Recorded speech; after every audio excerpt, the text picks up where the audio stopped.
Welcome to RS cooking. RS কুকিংয়ে সবাইকে স্বাগত জানিয়ে আজকে আর একটা দেখো নতুন রেসিপি নিয়ে তোমাদের কাছে চলে এলাম। আজ করছি চিকেন বল ঝোল। চিকেনের এই বল করে আমি ঝোল করব, যেটা বলে রসা। আমি এখানে চিকেন নিয়ে নিয়েছি হাফ কেজি চিকেন নিয়ে আমি কিমা করে নিয়ে এসেছে, সেটাকে আমি মিক্সিং জারে পেস্ট করে নিয়েছি। দেখো একটা স্মুথ পেস্ট হয়ে গেছে। আর এই চিকেন বলে কি কি দিচ্ছি আমি দেখে নিই। পেঁয়াজ দিচ্ছি আর আদা রসুন টমেটো কাঁচা লঙ্কা আমি বেটে নিয়েছি, সেটা আর তোমাদের দেখাতে পারলাম না। দেখো পেস্টটা আমি তোমাদের দেখিয়ে দিচ্ছি। এইভাবে একটা পেস্ট করে নিয়েছি। এবারে আমি এর মধ্যে একটু নুন আর আদা রসুন পেস্ট দিয়ে ভালো করে মাখিয়ে নিচ্ছি। এতে কোনো রকম আটা ময়দা বেসন অ্যারারুট কিচ্ছু লাগবে না। সব কিছু ছাড়াই আমি চিকেন বলটা আজকে তোমাদের করে রান্না করে শেয়ার করছি। তাহলে দেখতে থাকো, সঙ্গে থাকো, কেউ স্কিপ করো না, তাহলে বুঝতে পারবে না কখন কোনটা দিচ্ছি। এবারে আমি গ্যাসটা জ্বালিয়ে দিলাম। এবার একটা কড়া বসিয়ে দিলাম। কড়াতে খানিকটা জল দিয়ে দেব, মানে যে যতটা নেবে সেই আন্দাজে জল নিয়ে নেবে। আমি এখানে 3 বাটি মতন জল নিয়ে নিয়েছি, মাঝারি সাইজের। এবার জলটা ফুটতে দিতে হবে। জলটা ফুটে যাবে, তার মধ্যে আমি চিকেনগুলো বল বল করে দিয়ে দেব। খুব সুন্দর এবং খুব টেস্টি একটা রেসিপি। তোমরা দেখো, দেখলে বুঝতে পারবে, তোমরাও বাড়িতে করবে, খুব ভালো খাবে। আজকাল ছোটরা বাচ্চারা একদম মাংস খেতে চায় না, তা চিকেনটা অন্তত তারা খেতে চায় না। চিকেন এইভাবে করলে পরে তারা আরও চেয়ে চেয়ে খাবে, দেখবে হাত চেটে খেয়ে নেবে, বুঝতেই পারবে না। এবারে আমি বলগুলো এইভাবে দিয়ে দিচ্ছি। তোমরা অন্য রকম শেপে দিতে পারো, আমি এটা আমার কাছে সুবিধা হয় তাই আমি এইভাবে দিয়ে দিলাম। তাহলে এবারে তোমাদের কাছে একটু জেনে নিই, তোমরা সবাই কেমন আছো। নিশ্চয়ই সবাই ভালো আছো, আমিও ভালো আছি। এবার আমি ঢাকা দিয়ে দিলাম। দেখো ঢাকা খোলার পরে কতটা ফুলে গেছে দেখেছো। এরকম গরম জলে ফুটিয়ে নিলে এরকম চিকেনগুলো বড় হয়ে যাবে, ফুলে গেছে। আবার বাদবাকিটা দিয়ে আমি ফুটিয়ে নিচ্ছি। আবার একটু ঢাকা দিয়ে দেব। আবার 2 মিনিট পর খুলে দেখে নিচ্ছি। দেখো আমার চিকেন বলগুলো হয়ে গেছে সেদ্ধ দ্বিতীয় রাউন্ডের। তাহলে আমার চিকেন বল সেদ্ধ হয়ে গেল। এবারে আমি এই স্টকটাকে আমি ফেলবো না, এই স্টকটা দিয়ে আমি রান্নাটা করব। আর এইটুকু জলে তো হবে না, আর একটু জল আমি ফুটিয়ে রেখেছি। এবারে কড়াতে তেল দিয়ে দিচ্ছি, বেশ খানিকটা তেল দিয়ে দিলাম। খুব বেশি ডুবো তেলে ভাজার দরকার নেই, আমি তাই ডুবো তেলে ভাজলাম না। এগুলো একটু চিকেন বলগুলোকে হালকা ব্রাউন করে ভেজে নিতে হবে। যখন দেখবে কড়া থেকে উঠে আসছে তখন ভাববে যে ভাজাটা হয়ে গেছে। আলতো হাতে একটু ভেজে নিতে হবে। কিছুক্ষণ সময় নিয়ে এটা ভেজে নিতে হবে। আস্তে আস্তে ভেজে নিলে তাহলে ভাঙবে না। হয়ে এসেছে আমার ভাজা, আর বেশি ভাজবো না।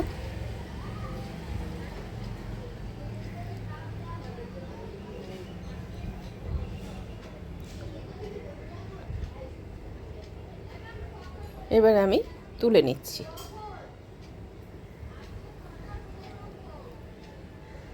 সব ভাজাগুলো আমি করে নিলাম, সব বলগুলো ভেজে নিলাম। দেখেছো সব গোটা আছে। এবার আমি ওই কড়াতেই, ভাজার কড়াতেই আবার তেল দিয়ে দেব।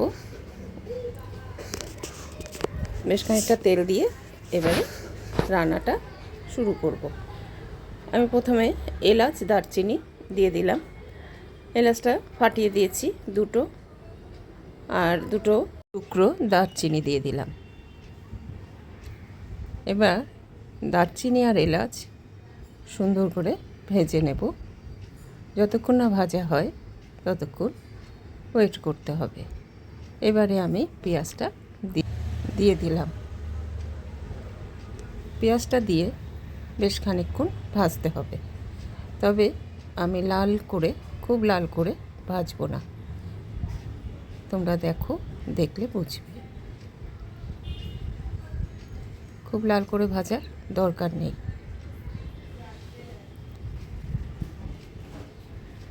এর মধ্যে আমি এবারে আলু দিয়ে দেব।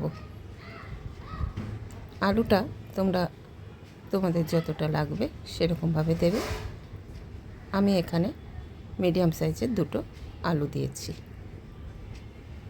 আলু আর পেঁয়াজটা একসঙ্গে আবার কিছুক্ষণ ভেজে নেব।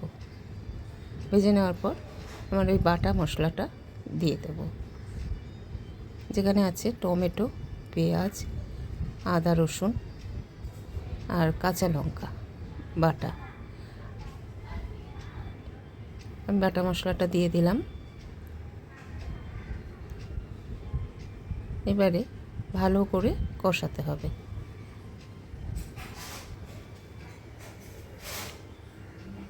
যত কষানো হবে তত ভালো টেস্ট হবে। এবারে হলুদ আর নুন আমি দিয়ে দিচ্ছি। স্বাদ মতো নুন দিয়ে দিলাম, আর হলুদ দিয়ে দিলাম 1 চামচ।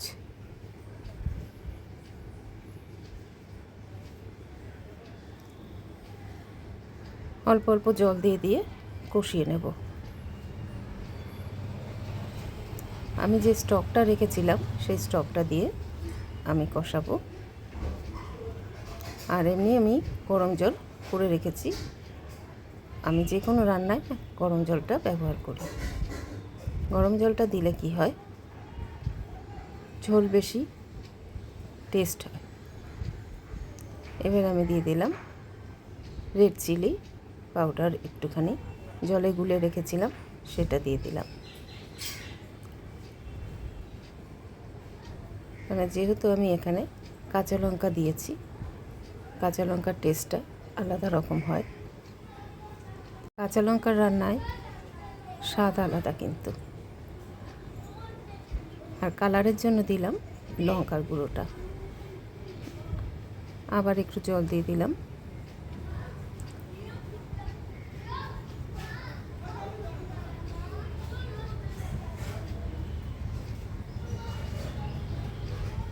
এইভাবে জল দিয়ে ঢাকা দিয়ে দিয়ে রান্নাটা সম্পূর্ণটা করে নেব। আবার ঢাকা খুলে দেখে নিচ্ছি।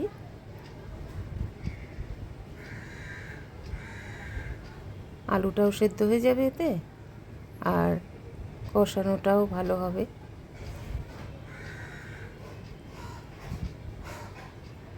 রান্না হচ্ছে একটা আর্ট। যত রান্নায় এক্সপেরিমেন্ট করবে রান্না তত কিন্তু ভালো হয়।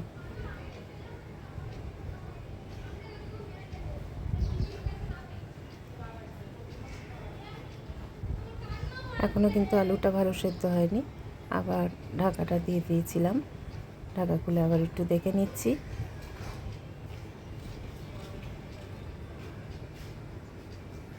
এই রেসিপিটা করতে একটু সময় লাগে।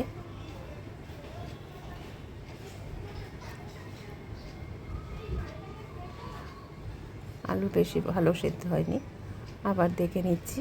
দেখো, আমি এই নিয়ে 7 থেকে 8 বার দেখে নিয়েছি, কিন্তু সম্পূর্ণটা তো আর দেখানো যায় না, ভিডিওটা অনেক বড় হয়ে যাবে। তার জন্য আমি স্কিপ করে করে দেখিয়েছি। এবারে আমি জল দিয়ে দিলাম।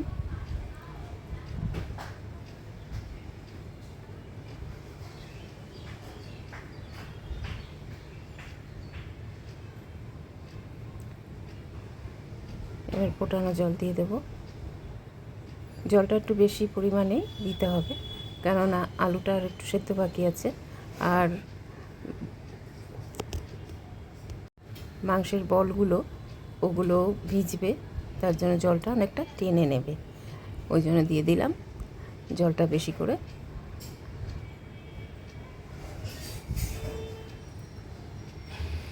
কিছুক্ষণ ফোটার পরে আমি বলগুলো দিয়ে দেব। এবার বলগুলো দিয়ে দিলাম। কালারটা দেখো কত সুন্দর হয়েছে, খেতে খুবই টেস্ট হয়। আর এই রেসিপিটা আমার বাড়িতে প্রত্যেকে ভালোবাসে, মাঝে মধ্যেই ওরা করতে বলে আমাকে। এবার ঢাকা দিয়ে 5 মিনিট মতন ফুটিয়ে আমি নামিয়ে নেব। রেসিপিটা এখানে শেষ হতে চলল।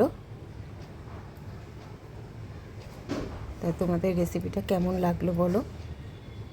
যদি ভালো লাগে তোমাদের কাছে রিকোয়েস্ট রইল, তোমরা লাইক কমেন্ট শেয়ার করো, আর নতুনরা সাবস্ক্রাইব করে আমার পাশে থেকো, বেল বাটনটা প্রেস করে রেখো, যাতে নিত্য নতুন রেসিপি দিলে তোমাদের কাছে আগেই পৌঁছে যায়। এই রেসিপিটা ছোট থেকে বড় সবাই খেতে পারবে, যাদের দাঁতের অসুবিধা তারাও খেতে পারবে, কোনো রকম দাঁতের মধ্যে আটকে যাবে না। এখন তো সবারই দাঁতের প্রবলেম, অনেকেরই থাকে। এবার আমি একটা বাটিতে ঢেলে নিচ্ছি, আর একটা প্লেটে ঢেলে তোমাদের দেখাবো কত সুন্দর কালারটাও হয়েছে। যতটা দেখতে ভালো হয়েছে ততটা খেতেও ভালো হয়েছিল। তাহলে রেসিপিটা আর ভিডিওটা এখানে শেষ করছি।